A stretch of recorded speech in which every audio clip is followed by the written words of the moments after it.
5,000 बीमारी पाठशाला संचालित कराएंगे इस वर्ष हम लोग 5,000 बीमारी पाठशाला चलाने का हम लोगों ने संकल्प लिया है कि पूरे मध्य प्रदेश के अंदर हम लोग 5,000 बीमारी पाठशाला चलाएंगे। उस बीमारी का पाठशाला का उद्देश्य रहेगा इस देश के अंदर हमारे जो छोटे छोटे बच्चे हैं उनको संविधान का ज्ञान कराना, बाबा साहब के विचारों के बारे में बताना, महात्मा ज्योतिबा फुले के विचारों के बारे में बताना, छत्रपति साहू जी महाराज के विचारों के बारे में बताना और साथ ही उनकी जो बेसिक शिक्षा है उस पर भी बीमारी काम करेगी साथियों। यानी कि हमारे दो काम होंगे, एक तो हमारे बच्चे महापुरुषों की विचारधारा जोड़ेंगे और दूसरा हमारे बच्चे अच्छी पढ़ाई गुणवत्ता वाली जो पढ़ाई है हम लोग हमारी बीमारी पाठशाला में निःशुल्क पढ़ाने का काम करेंगे। और आपको पता होगा कि पिछली बार जो लॉकडाउन था उस लॉकडाउन में सारे सरकारी स्कूल जो है बंद कर दिए गए थे और हमारे बच्चों की जो पढ़ाई है 2 साल तक पिछड़ चुकी है, क्योंकि उन्हें पता है सरकारी स्कूलों में कौन पढ़ता है। सरकारी स्कूल में SC ST OBC के बच्चे पढ़ते हैं तो उन्होंने सबसे पहले सरकारी स्कूल बंद किए। तो इस पर जब बड़े भाई चंद्रशेखर आजाद ने अध्ययन किया ऐसा क्यों किया, आपने देखा हुआ कि बड़े बड़े आदमियों को जो बच्चे थे सवर्ण जाति के बच्चे उनके पास लैपटॉप थे, बड़े बड़े मोबाइल थे, उनके माध्यम से उन्होंने घर से कोचिंग की 2 साल तक। लेकिन हमारे बच्चे सड़कों पर गिल्ली डंडा खेला 2 साल तक। क्या किया, हमारे बच्चों की जो है पढ़ाई शून्य हो गई। हमारे लोगों को मध्याह्न भोजन के नाम से पागल बनाया जाता है। मध्याह्न भोजन में हम लोगों के बच्चों का 2 घंटे का पढ़ने का समय है वो बेकार चला जाता है। उनको मांगने के लिए तैयार किया जा रहा है। वो बोलते हैं कि आप जो थाली लाइए कटोरी लाइए आपके स्कूल में, तो साथ ही हमें खाना नहीं चाहिए, हमें शिक्षा चाहिए। वो शिक्षा अच्छी वाली चाहिए। और इस तरह बाबा साहब ने इस देश के अंदर संविधान में सबके लिए शिक्षा का अधिकार बराबर लिखा है। आपने देखा होगा धीरे धीरे प्राइवेटीकरण पूरे देश के अंदर बढ़ता जा रहा है। आप देखिए शिक्षा में प्राइवेटीकरण जो है निजीकरण पूरे देश के अंदर नंबर 1 पे है। बड़े बड़े कॉलेज है, बड़ी बड़ी यूनिवर्सिटी प्राइवेट खोल दी गई है, उनमें लाखों रुपए में जो है फीस लग रही है, हमारे लोग उसमें पढ़ नहीं पा रहे हैं। और उसके बदले में सरकारी स्कूलों में हमारी शिक्षा को कमजोर किया गया है। सरकारी स्कूलों की संख्या घटा दी गई है, सरकारी कॉलेजों की संख्या घटा दी गई है। साथ ही जो SC ST के लोगों को छात्रावास के नाम पर हम लोगों को जो सुविधा मिल रही थी, हमारे बच्चों को जो कई जगह आपने देखा होगा कॉलेजों में फीस माफ होती थी, पहले 10वीं क्लास तक की फीस माफ होती थी।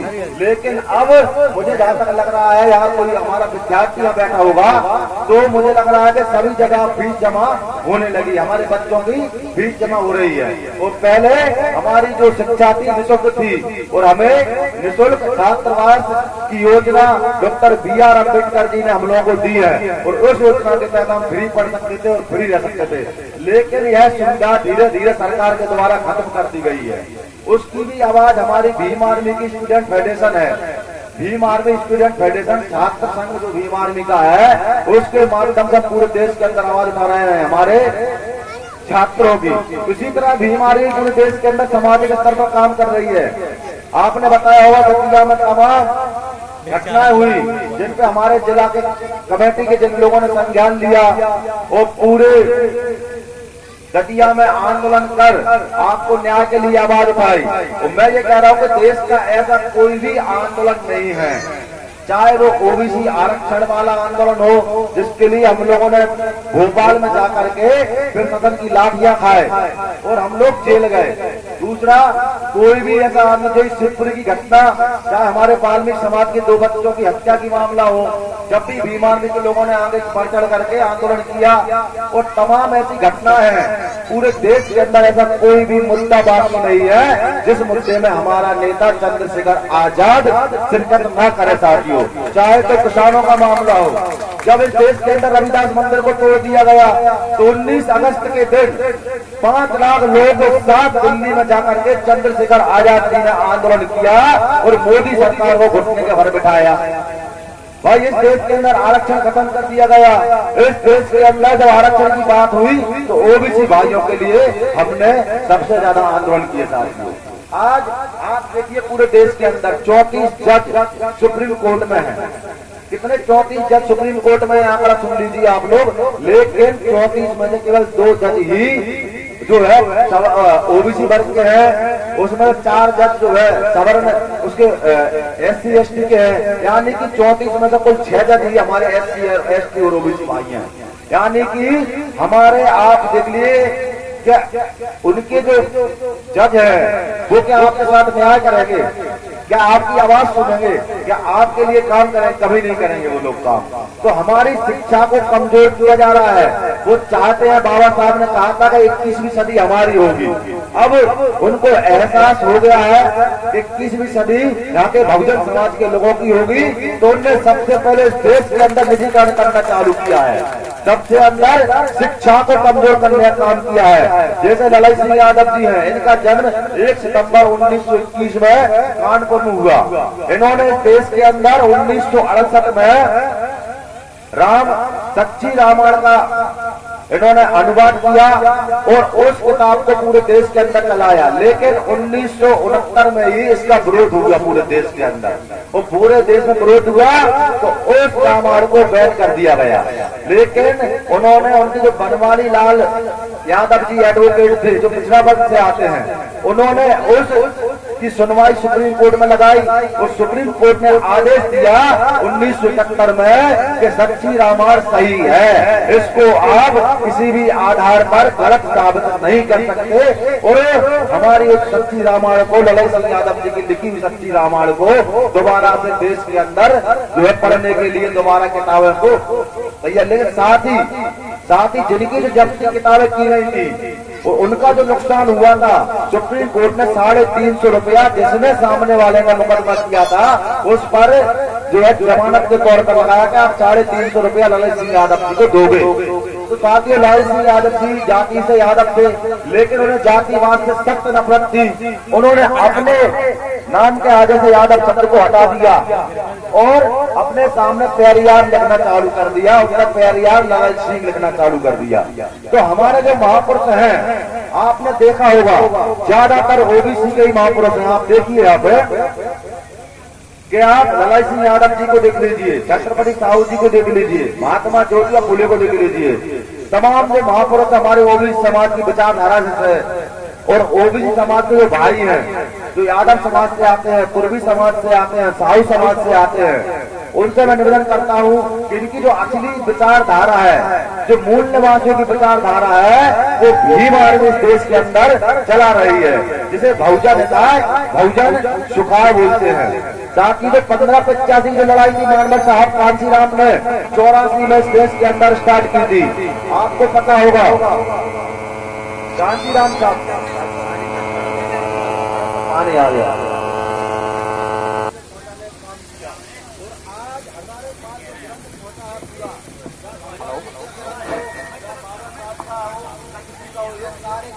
ओबीसी समाज के हमारे पास आए हैं, तो मैं ओबीसी समाज के लोगों से कहना चाहता हूँ कि इनकी जो असली विचारधारा है बहुजन की, 1585 की मानवर कांशीराम साहब ने कहा था कि जो 85 की बात करेगा वो दिल्ली में राज करेगा। तो साथियों, एक और नारा दिया था कि ठाकुर बामन बनिया छोड़ बाकी है सब दिए छोड़। तो बाबा साहब मानवर कांशीराम साहब की जो विचारधारा थी, उस विचारधारा को केवल और केवल इस देश के अंदर चंद्रशेखर आजाद जी ही चला रहे हैं। हमारी एक पार्टी हुआ करती थी जिसका नारा था बहुजन हिताय बहुजन सुखाय। लेकिन जिस तरह भरत मौर्य इस देश के अंदर आखिरी शासक बौद्ध धर्म का बना, वो जिनकी उम्र केवल 13 साल की थी और पुष्पमित्र सुन ने उनकी हत्या कर दी। इसी तरह से हमारी पार्टी में भी सतीश चंद्र मिश्रा नाम के पुष्पमित्र सुन बैठ गए हैं और हमारी पार्टी को तहस नहस कर दिया है साथियों। तो जो बड़े भाई चंद्रशेखर आजाद जी ने पार्टी बनाई आजाद समाज पार्टी, जिसकी शुद्ध विचारधारा है बहुजन हिताय बहुजन सुखाय, जो 1585 की बात करेगा वो दिल्ली में राज करेगा। तो साथियों, जो बड़े भाई चंद्रशेखर आजाद जी की पार्टी है वो शुद्ध कांशीराम साहब जी की विचारधारा पर चलने वाली पार्टी है, शुद्ध बाबा साहब की विचारधारा पर चलने वाली पार्टी है, शुद्ध ललाई सिंह यादव जी की विचारधारा पर चलने वाली पार्टी है। तो आप लोगों को मैं एक बात जरूर कहूंगा कि देश के अंदर सामाजिक संगठन है भीम आर्मी, उससे तो आप जुड़िए ही जुड़िए, और हमारा छात्रों का जो संगठन है उससे जुड़िए। क्योंकि भीम आर्मी देश के अंदर भीम आर्मी पाठशाला को चला करके पूरे देश में हमारे युवाओं को तैयार करने का काम कर रही है। लेकिन दूसरी ओर भीम आर्मी की एक और राजनीतिक विंग है आजाद समाज पार्टी, वो इस देश के अंदर पूरे देश में आजाद समाज पार्टी के नाम से हम इस देश के अंदर बहुजन समाज के नेताओं को युवा नेता बनाने का काम कर रहे हैं। देखिए साथियों, मैं एक छोटे से जिले से आता हूँ, मैंने दिल्ली में जाकर भाषण दिया, मैंने भोपाल में जाकर भाषण दिया और अभी राष्ट्रीय मंच से बोलने का मौका मिला। किसकी बदौलत? चंद्रशेखर आजाद और भीम आर्मी की बदौलत। तो नेता हमें, हमारा नेता चंद्रशेखर आजाद है, विनय सिंह जी है, जिन्होंने हमें नेता बनाया है। हमारी उम्र मात्र 34 वर्ष है और मैंने अभी देखा है, मैंने अभी एक बात पर गौर किया है कि पूरे मध्य प्रदेश में 52 जिलाध्यक्ष हैं, लेकिन 52 जिलाध्यक्षों में सबसे कम उम्र का हमारा जिलाध्यक्ष सत्यम है, जिसकी उम्र 20 साल है। इतनी कम उम्र की, इतने कम उम्र में इनको जिलाध्यक्ष का पद देकर भीम आर्मी ने इस समाज का नेता बनाया। आप देखिए उदाहरण के तौर पर समाज के नेता तैयार हो रहा है कि नहीं हो रहा है? भाई ये समाज के लिए तैयार हो रहा है। भाई हमारे तमाम यहाँ साथी, हमारी माता बहनें बैठी है, हमारी छोटी बहन पिंकी बुद्ध बैठी है, एक और हमारे मंडल अध्यक्ष बैठी है। किसकी बदौलत ये लोग बन रहे हैं नेता? ये भीम आर्मी की बदौलत। केवल ये नेता ऐसे ही नहीं है, इनके लिए इनको रात दिन सड़कों पर संघर्ष कर रहे हैं। ये लोग रात दिन पुलिस प्रशासन की लाठियां खा रहे हैं, रात दिन अपने ऊपर केस लगवा रहे हैं, जब जाकर हम समाज की रक्षा के लिए, बड़ी मुश्किल से समाज की रक्षा के लिए हम लोग आवाज उठा पा रहे हैं। साथियों, आपको पता है भारतीय जनता पार्टी की सरकार कितनी बेहतर सरकार है। जो यहाँ पे नौकरी मांगता है उसे लट पड़ते हैं, वो यहाँ पे रोजगार मांगता है उसको लट पड़ते हैं, वो यहाँ शिक्षा मांगता है उसको लट पड़ते हैं, वो जो यहाँ न्याय मांगता है उसको भी सरकार लट मारने का काम करती है। आप देखिए उदाहरण के तौर पर बंडा में एक लोधी समाज की बेटी की रेप कर दिया जाता है, जब उसकी आवाज हमारे लोगों ने उठाई तो लाठी चार्ज कर दिया। भाई जब भोपाल में आरक्षण की आवाज उठाई, लाठी चार्ज कर दिया। हमारे नेता को इतने डरते हैं हमारे नेता से, अगर हमारा नेता ये कहते कि मैं मध्य प्रदेश में आ रहा हूँ तो साथियों नरेंद्र मोदी की ये कम पुलिस लगेगी, लेकिन चंद्रशेखर आजाद के नाम से एयरपोर्ट को छावनी बनाई दी जाती है, छावनी बनाई जाती है एयरपोर्ट को, और एयरपोर्ट पर ही हमारे नेता को डिटेन कर लिया। भाई अगर आप नहीं डरते हैं, आप शुद्ध साफ है, आने दो हमारे नेता को, बात रखने दो। भाई हम विधानसभा घेरा, संसद भवन घेरा, ये हमारा अधिकार है, क्योंकि मानवर काशीराम साहब और बाबा साहब ने कहा है कि अगर आप विधानसभा और संसद में अपनी संख्या न दर्शा सको, अपना बहुमत सिद्ध न कर सको, सड़कों पर इतना बहुमत सिद्ध कर दो कि संसद की दीवारें हिल जाए। साथियों, ये बाबा साहब और मानवर काशीराम साहब ने कहा, ये हमने नहीं कहा है।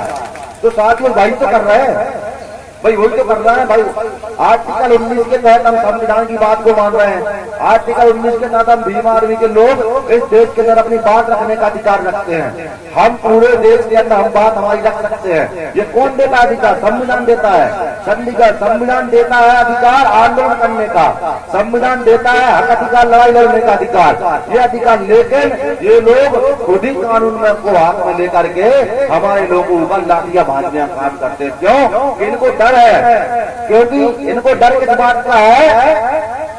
अगर इनने हमारी सच्चाई समाज के सामने रखी तो हमारी सरकार गिर जाएगी, हमारे मामा की सरकार गिर जाएगी, हमारे नरेंद्र मोदी जी की सरकार गिर जाएगी। क्यों? कि इनको इनके ही लोगों पर विश्वास नहीं है। क्यों नहीं है? उन्हें इस बात का पता है कि जिस विचारधारा को भीम आर्मी के लोग बढ़ावा दे रहे हैं वो विचारधारा बहुजन हिता बहुजन सुखाय की है, भगवान बुद्ध की विचारधारा है। ये जो विचारधारा बाबा साहब की नहीं है, बहुजन हिता बहुजन सुखाय, कांशीराम साहब की नहीं है, ये विचारधारा भगवान बुद्ध की है, ये विचारधारा हमारे छत्रपति साहू जी महाराज की है।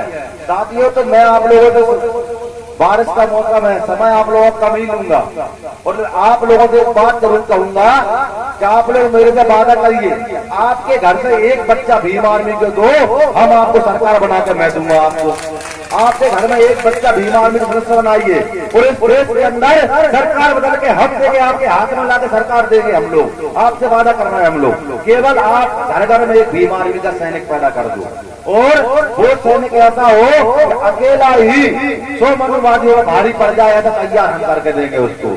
हमारे भीमार में ये कैडर तैयार हो चुके हैं।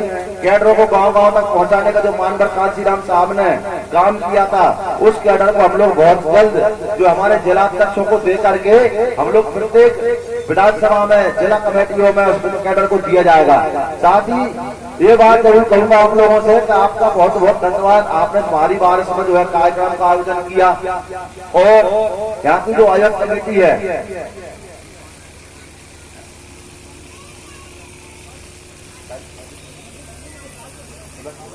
तो बहुत बहुत धन्यवाद करूंगा कि जिन्होंने जो कार्यक्रम आयोजन किया है।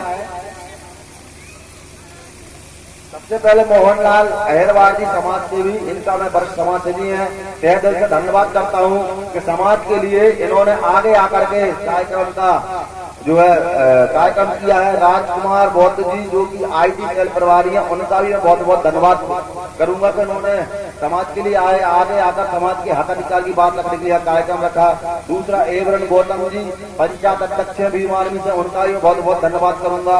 छोटू अहिरवार जी प्रभारी है, उनका भी बहुत बहुत धन्यवाद करूंगा। उत्तम भाई, अखिलेश भाई, आकाश भाई, सत्येंद्र भाई, अवधेश, सतीश, भारत, रहीश, दीपक, अजय, राजा, मिथुन, मोहन सिंह, बद्री प्रसाद, ठाकुर दास, मिथुन भाई और अखिलेश भाई, हेमचंद्र भाई, बलराम, लपको, सोनू, वीरन भाई और कांशीराम मेहरबान, नरेश, विशाल, अंकेश भाई और विजय भाई, और खासकर हमारे छोटे भाई अंकेश का बहुत बहुत मैं धन्यवाद करूंगा। उन्होंने यहाँ भीमारी पाठशाला को खोलने का काम किया है, और मैं उनसे आशा करता हूँ तो भीमारी पाठशाला को यहाँ संचालित करें, और उनको जब भी कोई पैसों की या किसी बात की कमी है तो हमारे जिलाध्यक्ष का नंबर लेना, हमारे दोनों जिलाध्यक्ष यहाँ मौजूद हैं, इनसे संपर्क करें। अगर कोई बात है तो आप भीमारी पाठशाला को संचालित कीजिएगा, आपको पैसे की कमी नहीं आई है, हम आपसे गारंटी ले रहे हैं। हमारे जिलाध्यक्ष चाहे भीख मांग के भीमारी पाठशाला चला है, हम समाज के लोगों को शिक्षा जरूर देंगे, ये हमारा संकल्प हमने लिया तो पूरा करेंगे। जय भीम, जय भीमारी, चंद्रशेखर भाई जिंदाबाद।